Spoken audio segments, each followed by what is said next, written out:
Hi, my name is Taryn and welcome to A British Audiophile and my review of the Iota VX SA3 integrated amplifier and its matching power amplifier, the PA3. So what I'm going to do here today is I'm going to take a look at the integrated amplifier. I'm going to judge that on its own merits. I'll also take a look at the power amplifier, judge that on its own merits, and because the two can work together as a kind of combo pair, I'll look to see how they perform together. So Iota is a company that's been around for only 3 years. It's based here in the UK and it deploys the direct sales model, which basically means that there's no dealers or distributors to deal with. If you want to buy these products, you have to go directly to the manufacturer through its website and order them, and they'll ship them worldwide. They'll even pay the duties and taxes, which can be considerable in some countries. So the perception is, at least, that this model gives you better value for money than perhaps the dealer-distributor network, where the dealer and distributor obviously take their margin. And I'm not here to comment today as to whether that's true or not. What I am here to judge is whether these two amplifiers, which have created a bit of a stir in the reviewing community, especially on the YouTube reviewing platform, deserve their reputation for being excellent value for money. The integrated amplifier retails for £400 here in the UK, and the matching power amplifier retails for £300. For £700 you can effectively buy the pair.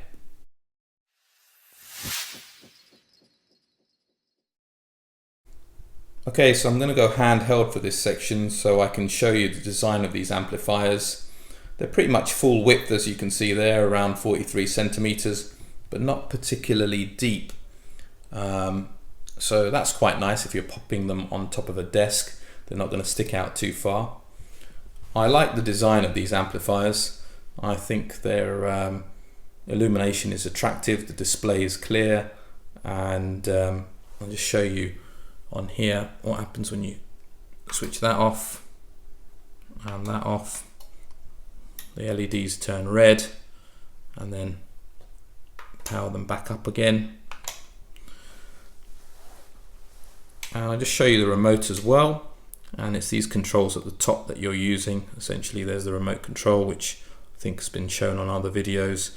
What I like about the source is that you can basically just select the source that you want directly. Normally you have to scroll through, so it's quite nice that you've got individual source buttons here at the top. The rest is used for other functions, but this is obviously the volume, which is, again, if I can get that in shot, show you the volume going up and down. And what you can do on the SA3 is you can dim it, that's display off. It's got 10 levels of brightness, but you can't do that to the PA3, which is a shame for people who are buying the combo, because PA3 will remain illuminated when the SA3 is off, as you can see when that goes there. So it would have been nice if there was some illumination control on the PA3 as well. And the audio button here on the remote control, so you've got this section here with volume and audio and dim. That audio allows you to change the bass, so plus and minus, see how far it goes. I think it's a maximum of plus and minus 10 dBs. There you go. Get that back down to 0. And press audio again, it will go to treble, and it will do exactly the same thing with the treble. And over here, the volume control, that has a really nice feel. It kind of clicks as it goes through. It's very reassuringly positive feel. Okay, so I flipped things around so you can see the back of the units. You can see the SA3 on top and the PA3 at the bottom. You can see what's the same and what's different. So let's start with the SA3 in a little bit more detail. You've got a phono moving magnet input, 5 line level inputs, so that's quite generous. Record out and pre-out. That's what you use to connect to your PA3. I'll come to that in a second. subwoofer output as well. If you want to run dual subs, you can use the pre-outs, obviously, if you're not connecting it to anything else. These are your 5-way binding posts for your speaker connections, left and right channel, and obviously it's labeled there for mono. Again, I'll come to that in a second. This is your digital inputs, coaxial and optical. There's no USB input, so if you want to connect a computer via USB, you'll either need a USB external DAC or an adapter. These are your home install stuff. There's an external port where you connect your Bluetooth dongle. That's optional. That's about £25, available from Iota. And your standard IEC connector there. It's the same on the PA3. Got the home install stuff as well. 5-way binding posts, obviously no DAC inputs, digital inputs there, and it's basically just got one input and one pre-out. Now, Sean at Zero Fidelity did an excellent demonstration of how to connect this in bridged mono, but essentially what you need to do is, I'll just very quickly explain, switch it from stereo to mono mode. That's the switch there. Needs to go over to the left hand side, and you connect your left channel across here. It tells you there what's plus and what's minus at the bottom, if you can see the plus and minus. So you ignore the black ones, connect your left channel of your speaker across here and your right channel of the speaker across there, and they're the opposite way round. So that one's got minus and plus that way round, and the other one's got minus and plus the opposite way round. And the only other thing that you need to do is connect your pre-outs here to your input there, and effectively that's how you run it in bridged mode. We're taking a look at the inside of the units here, and that's the SA3 on the left hand side and the PA3 on the right hand side. And what's noticeable is that they're very similar actually. It's easier to tell what's the same than it is what's different. And what you'll notice is that on the SA3 you've got this board that's mounted upside down. That's just to shield the board's actually slightly underneath that. That doesn't exist. That's your volume control. And if I can show you, that top layer is just a shield, and then there's the board immediately underneath that, and the bottom board is connected via these little pins here that you can see going up and down. So that's different obviously on the PA3 because you haven't got a volume control. I presume this is your preamp section here because it's very different to what you have on that side. So if I again zoom out, you'll see there are differences there. This board here is where you have your Bluetooth connectivity on the SA3. Of course you don't have that on the PA3, and the rest is very different. The rest is actually very similar. So they both have these large toroidal transformers, relatively large I'd say for a relatively modestly priced amplifier like this. Large heat sinks. The transistors, which I'll show you, they're the same on both. The transistors, I'm sure, are kind of BJTs. There's probably an NPN and a PNP version, and they run quite hot. That's why you need the heat sinks. And these are your filter caps. I can show you on there the rating, and you're not going to get any fancy kind of expensive Mundorfs or even Nishikons and Rubicons and stuff. These are kind of Chinese parts, but they're fine for what they need to do. There's, I think, 6,800 microfarads a piece on this. So what's that? 6.8 times 2. That's 13,600. A little bit more than standard. That's your kind of current reserve, really. Those two big power supply filter caps. That's what your amplifier relies upon when it needs a quick injection of current, and that's on that side, and it's the same on the other side, although they're mounted in a different position because you have this AC inlet coming in here. That's where your power from your IEC comes in from here, and there's a shield on top again here. That's your AC inlet, but you've still got the same amount of power supply capacitance on that side, and those are identical on the PA3 as well. So the circuit below that is your power amp module. If I can just get my finger there to show you, that's your power amp module for one channel, and the other channel, that's your power amp module as well. Lots of discrete components here, which is nice. It's exactly the same on the SA3, so as you expect the power amplifier section to be the same.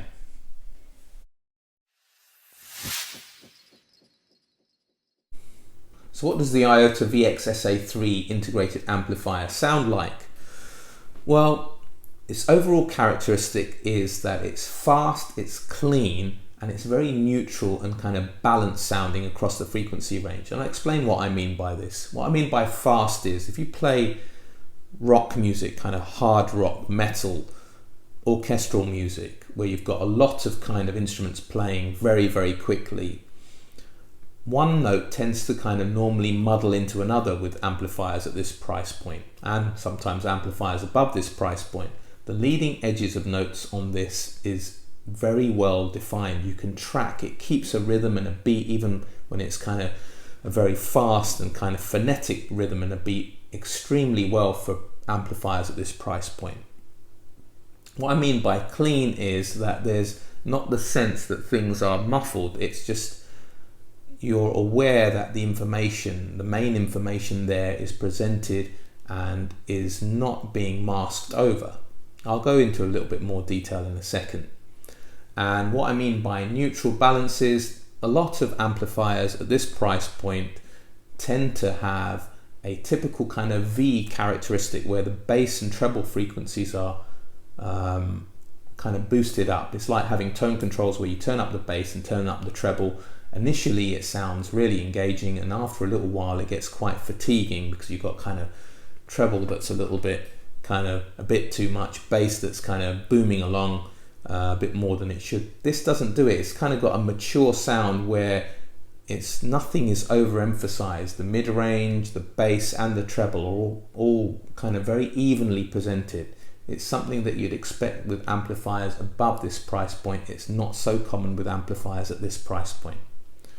Right, so let's drill into this into a little bit more detail. I'll go through the kind of different characteristics from low bass, and in absolute terms the low bass on this amplifier is used as the SA3 on its own is quite woolly. So if you're looking at bass guitar notes and double basses, that isn't particularly well defined. It won't be on amplifiers at this price point. The mid bass, that's kind of drums and stuff like that, that has good attack and good speed. So that's where that rhythm that I said and that speed kind of characteristic kicks in. Mid bass is very good. The upper bass, lower mid, that's kind of the chestiness you get from male vocals, the kind of warm soundings. It's a little bit lean in that area. Again, it gives it that kind of clean, slightly lean characteristic. So male vocals perhaps not quite as chesty as perhaps more expensive amplifiers, slightly leaner characteristic. The leading note of guitars, female vocals, the other stuff is all very nicely reproduced. So that's the mid-range. The upper mid-range, that's kind of the 2.5K to 5K hertz. That region is where you can tell that it's a little kind of less expensive amplifier. There's a little bit of what I call the solid state kind of sheen on it, slightly metallic kind of sound. It's not harsh, it's not unpleasant, but it's not as refined as it would be on amplifiers perhaps in the category above. Treble information, that's your cymbals, that's produced very nicely. There's no sibilance, it's nicely extended. You're not going to get the beautiful airiness that you get from expensive amplifiers at £1,500, £2,000, but it's nothing to complain about at this price point. The overall sound stage is limited. You would expect that again with amplifiers at this stage. It's there's not the biggest sense of scale. It's not the most powerful amplifier in the world. It's 45 watts per channel, so it's limited to between the speakers, a touch outside left and right of the speakers, but not much. You're going to get a fairly flat sound stage from left to right. It's not going to go forward and backwards. You're not going to be able to have sound stage depth. Again, something that you wouldn't expect at this price point, so nothing to complain about. I'm just talking in absolute terms here. Imaging is good because those leading notes are well defined. It's times, imaging with an amplifier comes down to the timing, and the timing on this amplifier is good, very good for its price category. And that means that you can place instruments clearly where they are along that left to right. You're not going to place them in front or behind each other, like I say, but from left to right you can place instruments relatively well. So that's the SA3. What about the PA3? Now, if you don't need the volume control, the display, the headphone socket, the line level inputs at the back with the phono preamp and the DAC, you can essentially have a source component like my Chord Mojo DAC, which has a volume control. I tried another couple of DACs as well that I connected directly to the PA3. Essentially it's the same power amplifier, so it should sound the same, right? No, the PA3 sounded better. It's not surprising really. The extra components in here all have to be fed from the same transformer with their own power supplies. There's a whole load of additional circuitry in here, all radiating noise. So it's a shorter, cleaner signal path if you just connect a DAC directly to the power amplifier. And it sounded better as a result. What I noticed was the sound stage got a little bit wider. The leading edge of notes were even sharper and even more clearly defined, and the most noticeable characteristic was the slight leanness that you had in the lower mids and upper bass that gave male vocals a little less of that chesty feel, and there wasn't quite the warmth and woody sounds to things that perhaps you get with more accomplished amplifiers. That was just a touch fuller. The lower mids and upper bass were a touch fuller on the PA3 connected directly to a DAC than it was going through the SA3.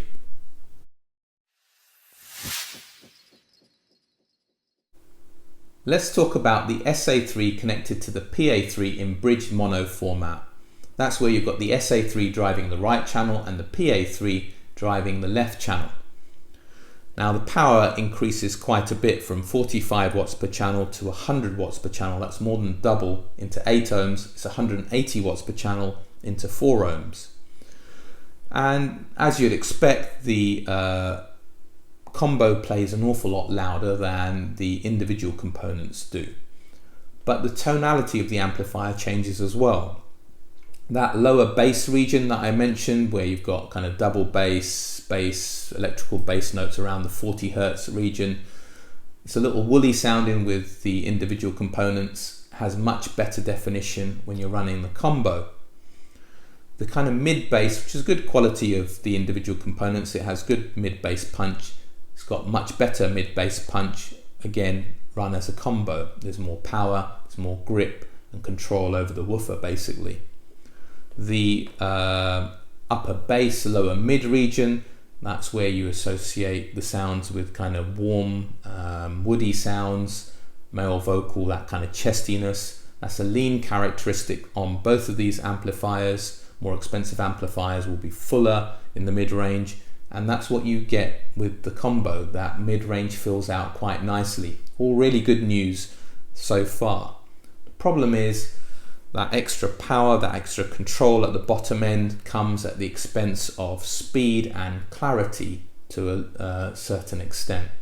Leading notes on leading edges of notes aren't quite as well defined when you're running the combo, and I think it's down to the fact that you've got more circuitry that you're running everything through, so leading notes aren't quite as well defined, and the speed goes down. So as I mentioned earlier, when you're listening to kind of metal or big scale orchestral music or heavy rock, when you're looking at lots of quick transients, lots of fast notes one after the other, the PA3 is the fastest, the SA3 is not far behind, but the combo falls back a little bit in terms of speed. So it's a shame you kind of gain in some areas and you lose out in others.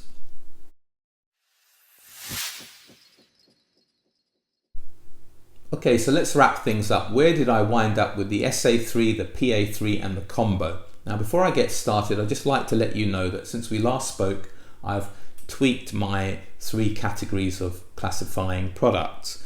So excellent products still will fall in the outstanding category, very good products will still be called highly recommended, but based on some advice I got, I think it's a little bit more positive to change the worth considering category to recommended for products that I consider are good. So it's going to be recommended, highly recommended and outstanding.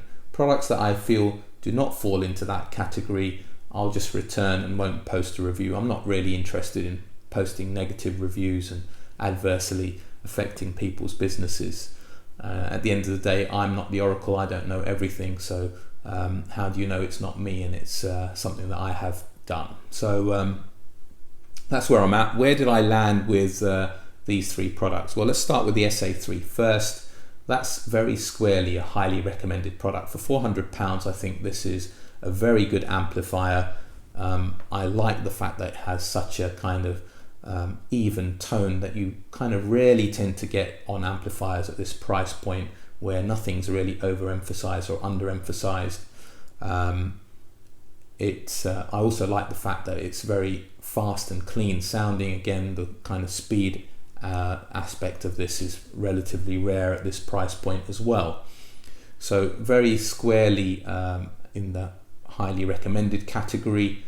The PA3, which I think is the star of the show here at £300, is even faster, even cleaner, better sound stage, and I think for £300 you'd be hard pressed to get a power amplifier that will match that or better it. And that I was close to giving an outstanding. The only issue I have with both of these amplifiers that I didn't mention earlier is that as you turn the sound up, now they're 45 watts per channel, I understand they have limited power, but well within what I would still consider linear range. So I was driving my Proax and it's similar when I was driving the Bucats. Once you turn the sound up to what I'd consider above kind of 50% of its range, they do harden up, the sound hardens up, they get a little shouty. That's true of the SA3 and it's true of the PA3. And for that reason I didn't feel that I could give the PA3 outstanding, but it's right at the top of the highly recommended. It's a fabulous power amplifier for £300. The combo, now I've got to judge that on the basis that it's £700 as a combo, and as I say, there are improvements in some area of what it does over the individual components, but it falls back in terms of speed and clarity. And I still think it's a good product at that price point, but I have to judge it against other products around £700-800. There's some very good amplifiers around £1,000, and I think it's just falls back one more category into recommended. So in summary, the SA3 is highly recommended, the PA3 is very definitely highly recommended, and the combo falls back into the recommended category. So I hope you've liked my review on the SA3, PA3 and the combo. Please hit the like button, please share it, and if you haven't subscribed already, please consider subscribing. But for today, for now, a British audiophile signing off.